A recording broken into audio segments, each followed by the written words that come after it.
वैसे एक बात तो है आर्यन, तू है बड़ा मस्त, तुझसे बात करके बड़ा अच्छा लगता है। अरे अरे ले भाई, हम तो बात करते करते गलती से इस झील की तरफ आ गए। हे आर्यन, गांव वाले कहते हैं कि यहाँ आना मतलब अपनी जान गंवाना है। अरे ऐसा कुछ नहीं होता है, ये गांव वालों का अंधविश्वास है। नहीं तो इनका क्या है, ये तो कुछ भी बोलते रहते हैं। अरे नहीं नहीं नहीं, खतरा है भाई, खतरा है जो उस झील के पास जाता है। ए भाई वो बचता नहीं है, मैं तो जा रहा हूँ।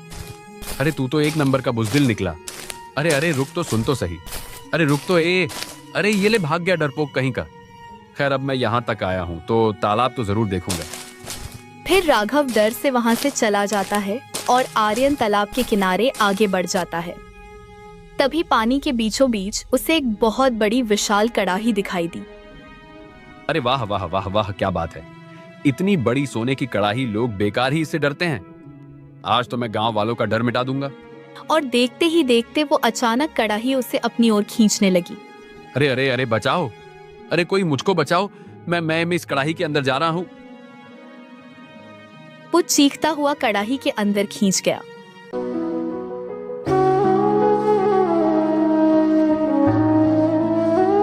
अरे कितना वक्त लग रहा है, तालाब अभी भी बहुत दूर है। पानी भर के लौटते वक्त रात हो जाएगी। एक काम करते हैं ना, पास में ही एक तालाब है, उसी में चलो, वही पानी भर लेते हैं। ये तुम कैसी बातें कर रही हो? नहीं नहीं, तुम्हें नहीं पता, वो तालाब तो श्रापित है। श्रापित जो भी उस तरफ गया है वो कभी लौट कर नहीं आया। मैं तो वहां नहीं जाऊंगी, ना बाबा ना मैं नहीं जाऊंगी। तुम तो जानती हो जंगल में कितने खतरनाक जंगली जानवर होते हैं। हमें अपनी जान की भी तो बहुत फिक्र है ना, इसीलिए मैं तो उसी तालाब में जा रही हूँ। फिर दोनों घबराई हुई पास के ही तालाब की ओर जाने लगती है। जैसे ही दोनों तालाब के किनारे घड़े में पानी भरने लगती है, तभी अचानक पानी के अंदर से एक छोटी सी कड़ाही निकलती है। अरे ये देखो, ये छोटी सी कड़ाही कितनी प्यारी लग रही है। हाँ हाँ, मैंने भी इतनी प्यारी कड़ाही कभी नहीं देखी।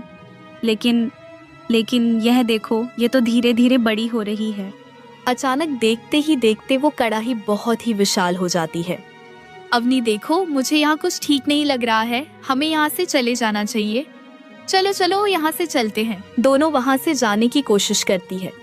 तभी अचानक वो विशाल कड़ाही उन दोनों को अपने अंदर खींचने लगती है। नहीं नहीं, बचाओ बचाओ बचाओ, मुझे इसके अंदर नहीं जाना है। बचाओ बचाओ। तेज आवाज के साथ दोनों उस कड़ाही में समा जाती है। वो कड़ाही फिर से छोटी हो जाती है और तालाब के अंदर गायब हो जाती है। वहीं दूसरी तरफ पूरे राज्य में यह खबर आग की तरह फैल जाती है। एक सैनिक घबराया हुआ दौड़ता हुआ महाराज के पास पहुंचता है। महाराज, फिर से हमारे गांव की 2 लड़कियां गायब हो गई हैं। उनके माता पिता का रो रो कर बुरा हाल है। हे भगवान, यह क्या हो गया? हमारे राज्य में हर रोज तालाब के किनारे लड़कियां कैसे गायब हो रही हैं? महाराज, अब तक हमारे गांव से 8 से ज्यादा लड़कियां गायब हो चुकी हैं। अगर अभी भी कुछ नहीं किया गया तो इस तरह तो पूरा गांव खाली हो जाएगा। नहीं, मुझे इसका कोई ना कोई इंतजाम करना ही पड़ेगा। ठीक है, तुम जाओ, मैं देखता हूं कि मैं क्या कर सकता हूं। उसी रात राजा विक्रम सिंह घने जंगलों से होते हुए एक तांत्रिक के पास पहुंचते हैं। आओ आओ विक्रम सिंह, मैं जानता था तुम मेरे पास अवश्य आओगे। तांत्रिक महाराज, आप तो जानते ही हैं मेरी परेशानी। मेरे राज्य में कई दिनों से लोग गायब हो रहे हैं और खासकर लड़कियां। यह सब उस श्रापित तालाब के पास ही हो रहा है। यह तुम्हारा ही बुरे कर्मों का नतीजा है। अगर तुमने वह सारे पाप नहीं किए होते तो शायद आज यह दिन ना देखना पड़ता।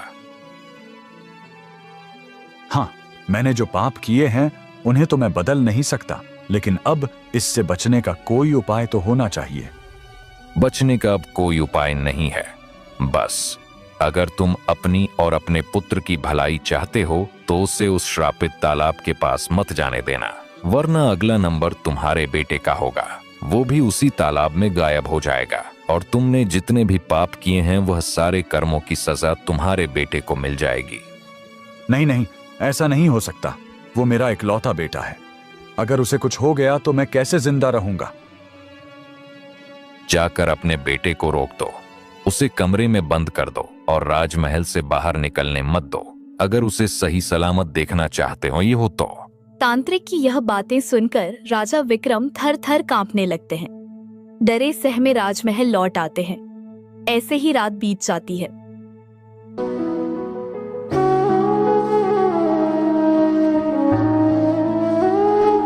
अगली सुबह होते ही राजकुमार आदित्य राजा विक्रम सिंह के पास आता है। क्या हुआ है पिताजी? आप बहुत घबराए हुए से लग रहे हो। कुछ नहीं पुत्र, बस ऐसे ही मुझे अपने राज्य की बहुत फिक्र हो रही है। अच्छा ठीक है पिताजी, वो मैं आज जंगल भ्रमण के लिए जा रहा हूँ। बहुत दिन हो गए हैं, मैंने जंगल भ्रमण नहीं किया है तो सोचा आज चला जाता हूँ। नहीं बेटे, तुम जंगल भ्रमण के लिए नहीं जाओगे, तुम्हारी जान को खतरा है। ऐसी कोई बात नहीं है पिताजी, आप झूठ बोल रहे हो। मैं हर 2-3 दिनों में जंगल जाता हूँ। भला मेरी जान को क्या खतरा होगा? मैं तो जाऊंगा ही जाऊंगा। और वैसे भी मैंने अपने मित्रों से वादा किया है, इसीलिए आज उनके साथ जंगल भ्रमण के लिए तो जरूर जाऊंगा। बेटे तुम जानते हो, हमारे गांव में लगातार लोग गायब हो रहे हैं और मुझे तुम्हारी बहुत फिक्र है। अगर तुम्हें कुछ हो गया तो मैं कैसे रहूंगा? तुम मेरे इकलौते बेटे हो। नहीं पिताजी, मुझे कुछ नहीं होगा। आप मुझ पर भरोसा रखिए, आप चिंता मत कीजिए, मुझे कुछ नहीं होगा। नहीं, मैंने जो कह दिया वो कह दिया। सैनिकों ले जाओ राजकुमार को, और ध्यान रखना कि यह महल से बाहर ना जाने पाए। सैनिक राजकुमार आदित्य को कमरे की ओर ले जाने लगते हैं। दरवाजा खोलो, दरवाजा खोलिए पिताजी। पिताजी आप कुछ भी कह लीजिए, पर आप मुझे वहां जाने से नहीं रोक सकते। मैं तो जाऊंगा ही, खोलिए दरवाजा। रात होते ही आदित्य खिड़की से बाहर निकलकर घने जंगल की ओर चला जाता है। पिताजी भी ना बेवजह परेशान होते हैं। अरे इतना सुंदर जंगल है, और ये घना जंगल मुझे ऐसा लगता है जैसे यहाँ मेरी माँ की यादें बसी हों, और मैं यहाँ ना आऊं ऐसा कभी नहीं हो सकता है, कभी भी नहीं। आदित्य पूरे जंगल में घूमता रहता है। तभी उसे तालाब के किनारे एक बेहद खूबसूरत युवती बैठी हुई दिखाई देती है। अरे वाह, ये क्या! इतनी खूबसूरत लड़की मैंने अपने जीवन में कभी नहीं देखी। यह तो कितनी सुंदर है, मुझे उससे बात करनी चाहिए। लेकिन वो इतनी रात को तालाब के किनारे इतना उदास क्यों बैठी है? हाँ, उसके पास जाकर पूछता हूँ। सुनो युवती, तुम कौन हो और इतनी रात को तालाब के किनारे इतने उदास होकर क्यों बैठी हो? मैं ईशानी हूँ। मैं बस चांदनी रात में इस तालाब की रोशनी देखने आई थी। रात कितनी खूबसूरत होती है। वैसे तुम कौन हो और इतनी रात को यहाँ क्या कर रहे हो? मैं राजकुमार हूँ। मेरे पिताजी मुझे जंगल भ्रमण के लिए नहीं आने देते। कहते हैं मेरी जान को खतरा है। इसी वजह से मैं चोरी छिपे जंगल भ्रमण के लिए निकला हूँ। अच्छा ठीक है, चलो हम दोनों साथ में पूरा जंगल घूमते हैं। 2 लोग होंगे तो मन भी लगेगा। हाँ हाँ, क्यों नहीं, चलो चलते हैं।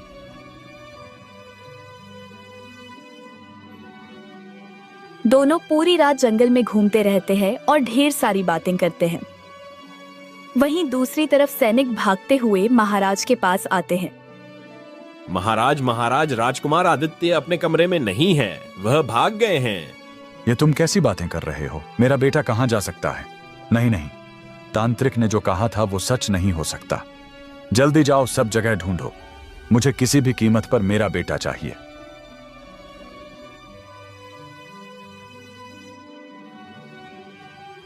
फिर सभी सैनिक जंगल की ओर निकल जाते हैं और राजा विक्रम सिंह सिर पकड़कर बैठ जाते हैं। हे भगवान, यह क्या हो गया?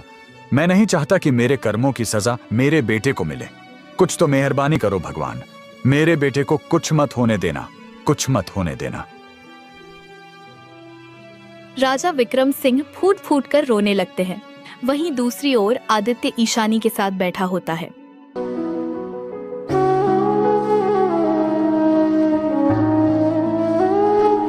अरे तुमसे बातें करते करते कब सुबह हो गई मुझे पता ही नहीं चला।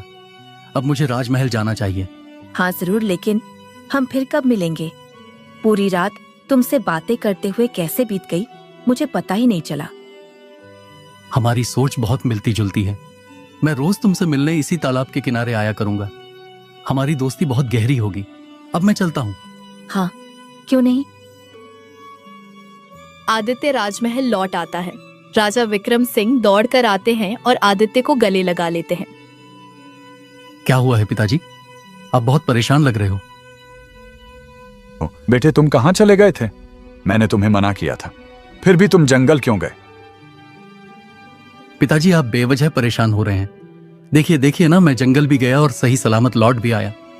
देखिए, मुझे कुछ भी नहीं हुआ। आप बेवजह फिक्र करते हैं। हाँ, शायद मैं ही ज्यादा डर गया था। पिताजी, आप खामखा ओझा तांत्रिक के पास जाते रहते हो, उसकी कोई जरूरत नहीं है। अब मुझे स्नान करने जाना है, मैं चलता हूं। हाँ, जाओ बेटे। आदित्य वहां से चला जाता है। शायद तांत्रिक ने बातों को ज्यादा गंभीर बना दिया। अगर मेरे बेटे को गायब होना होता तो वो हो चुका होता। ऐसे ही 2-3 दिन बीत जाते हैं और आदित्य रोज ईशानी से मिलने जाता है। एक रात दोनों घनी जंगल में बैठकर बातें कर रहे थे। ईशानी, मैं तुमसे कई बार मिल चुका हूं और तुम्हारे विचारों से मुझे बहुत अच्छा लगता है। मैं तुमसे विवाह करना चाहता हूं। लेकिन शादी से पहले तुम्हें मेरे माता पिता से मिलना होगा। अच्छा ठीक है, फिर मैं तुम्हारे साथ चलने को तैयार हूं। तो अभी चलो मेरे साथ।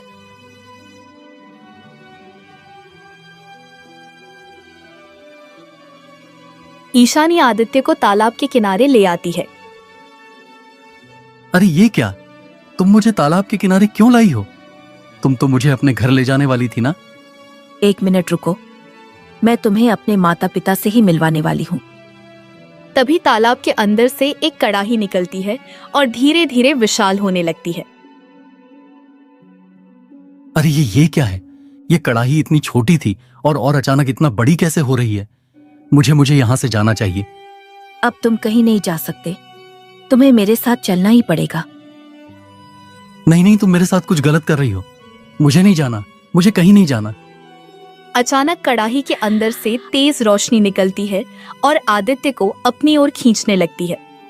आदित्य और ईशानी दोनों कड़ाही में समा जाते हैं। दूर खड़ा एक सैनिक यह सब देख लेता है और दौड़कर राजमहल की ओर भागता है। क्या हो गया सैनिक? मैंने तुम्हें राजकुमार पर नजर रखने को कहा था, तो तुम यहां क्या कर रहे हो? महाराज, मैं राजकुमार पर नजर ही रख रहा था। अचानक ही वो तालाब के अंदर एक बहुत ही विशाल कड़ाही के भीतर समा गए और उनके साथ एक युवती भी थी। अगर ऐसा था तो तुमने मुझे पहले क्यों नहीं बताया कि राजकुमार किसी युवती से मिल रहे हैं? महाराज, मैं तो राजकुमार पर नजर रख ही रहा था, लेकिन उन्हें तो आभास हो गया था कि मैं उनका पीछा कर रहा हूं। वो हर वक्त मेरी नजरों से बच जाते थे, लेकिन आज जैसे तैसे यह सब देख पाया।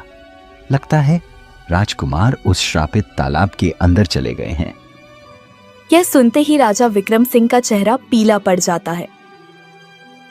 नहीं, ऐसा नहीं हो सकता। मेरा बेटा, मुझे उसके पास जाना होगा।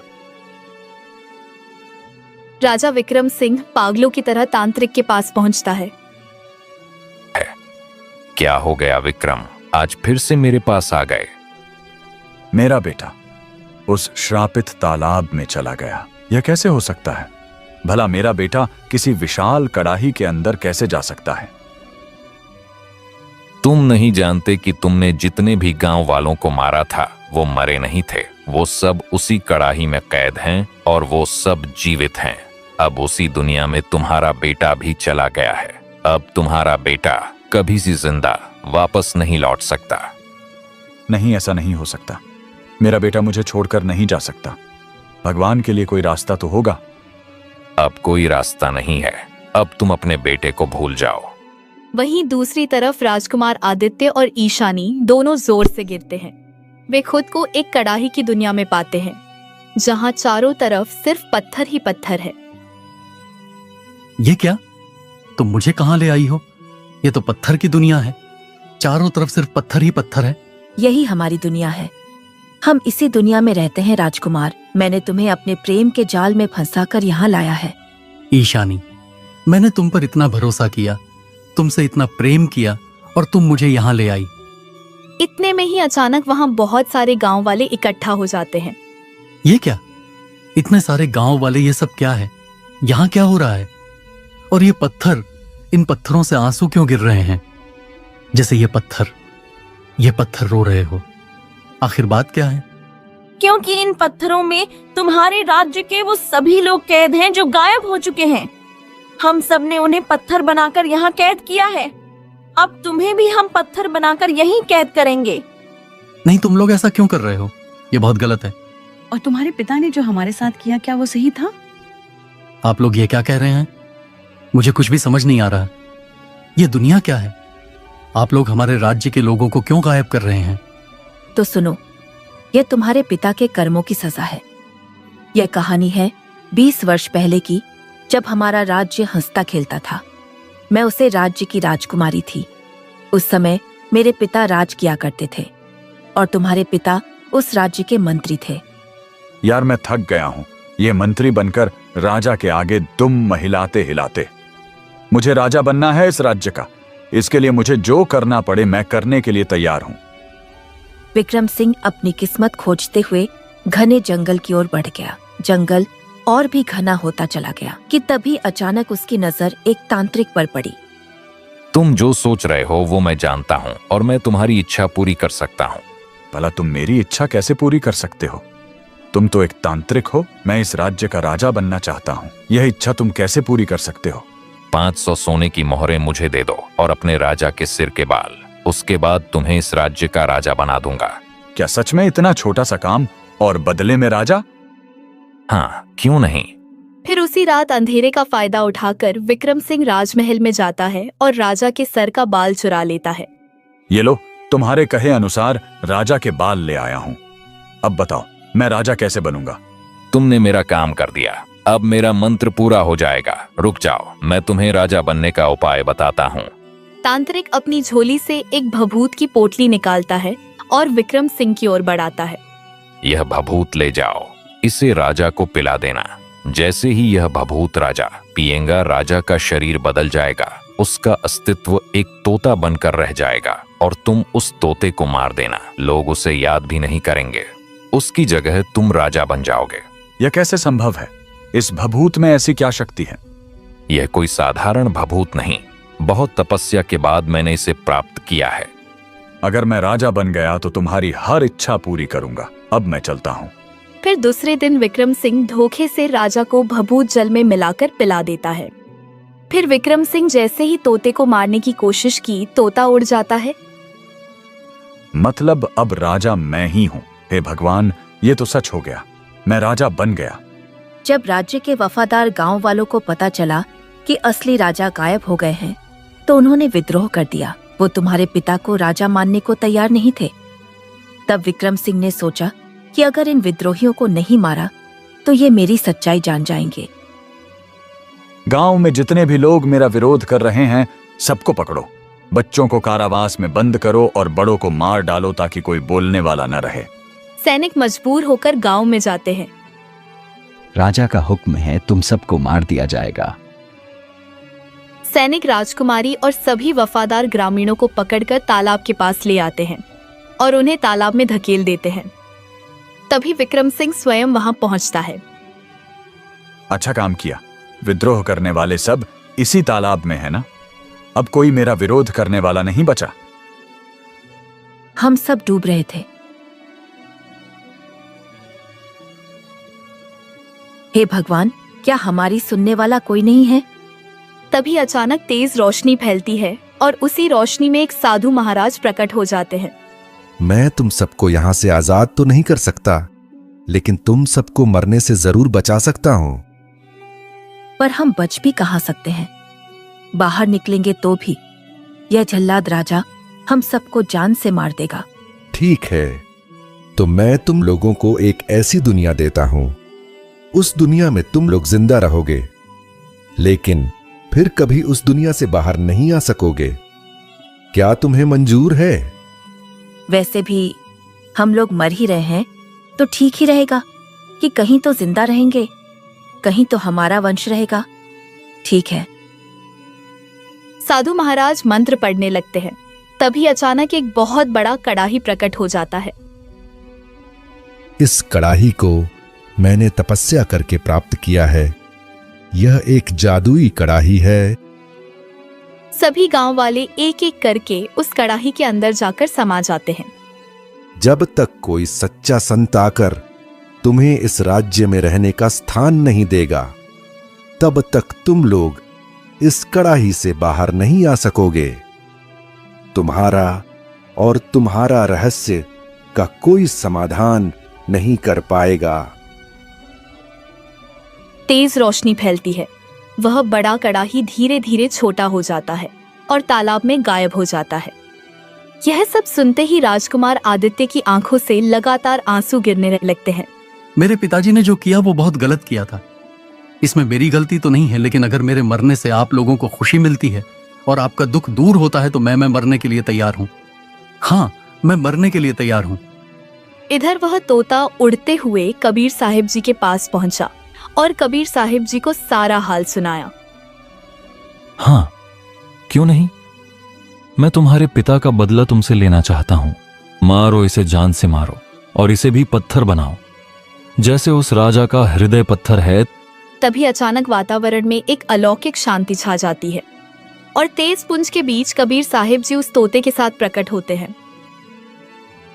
ठहर जाओ, रुक जाओ। अज्ञान के अंधकार में डूबे लोगों, क्रोध से कभी न्याय नहीं होता, केवल विनाश होता है।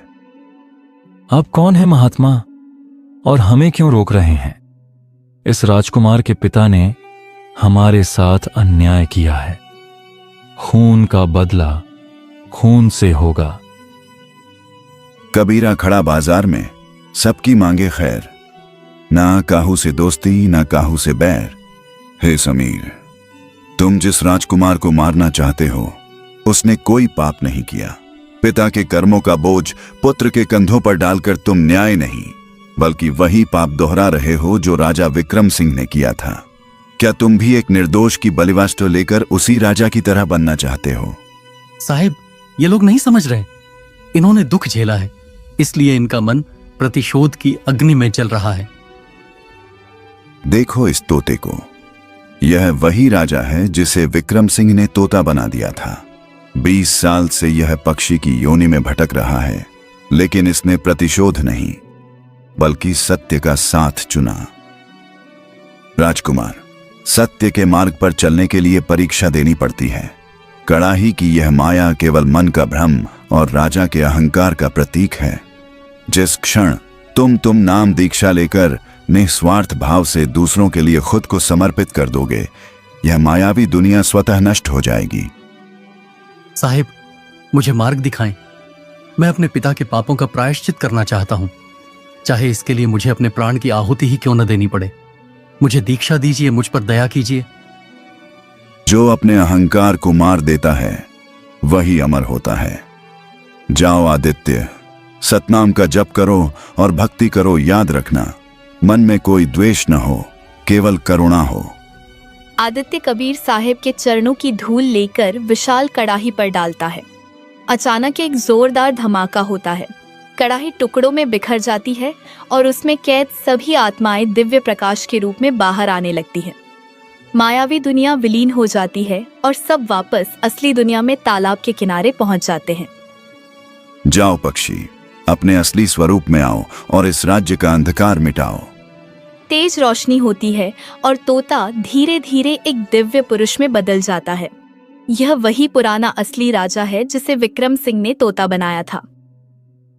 साहिब, आपकी कृपा से आज 20 साल बाद मुझे मनुष्य योनि वापस मिली। मेरे प्यारे नगरवासियों, मैं तुम्हारा वही राजा हूं जिसे विक्रम सिंह ने छल से तोता बना दिया था। ईशानी कोई साधारण युवती नहीं बल्कि मेरी ही पुत्री है, जिसे साधु महाराज ने इस जादुई दुनिया में सुरक्षित रखा था ताकि वह एक दिन इस राज्य को बचा सके। मंत्री विक्रम सिंह भी वहां पहुंच जाते हैं। अपने पुराने राजा को जीवित देखकर वे कांपने लगते हैं और कबीर साहिब के चरणों में गिर जाते हैं। महाराज, मुझे क्षमा कर दें। साहिब, मैंने सत्ता के लोभ में सबको दुख दिया। मुझे जो सजा देनी है दे दीजिए। बुरा जो देखन में चला, बुरा न मिलिया कोय, जो दिल खोजा अपना, मुझसे बुरा न कोय। विक्रम सिंह, तुम्हारा असली प्रायश्चित यह है कि तुम अपनी आंखों से उस न्याय को देखो जिसे तुमने मिटाने की कोशिश की थी। आज मैं अपनी पुत्री ईशानी का विवाह राजकुमार आदित्य से घोषित करता हूं। आज से यह राज्य नफरत से नहीं बल्कि कबीर साहिब के बताए प्रेम और सत्य के मार्ग पर चलेगा। राजमहल में उत्सव का माहौल है। आदित्य और ईशानी का विवाह हो रहा है। विक्रम सिंह को उनकी इच्छा अनुसार संन्यास देकर सेवा कार्य में लगा दिया जाता है। कबीर साहिब सबको उपदेश देते हैं। साधु ऐसा चाहिए जैसा सूप सुभाए, सार सार को गही रहे, थोथा देई उड़ाए। अब इस राज्य में कोई गरीब नहीं रहेगा और न ही किसी पर अन्याय होगा। तो दोस्तों, कैसी लगी आपको यह कहानी? तोते का सच जानकर और आदित्य ईशानी की शादी देखकर आपको कैसा लगा? कमेंट्स में सच साहिब जरूर लिखें और चैनल को सब्सक्राइब करें। धन्यवाद।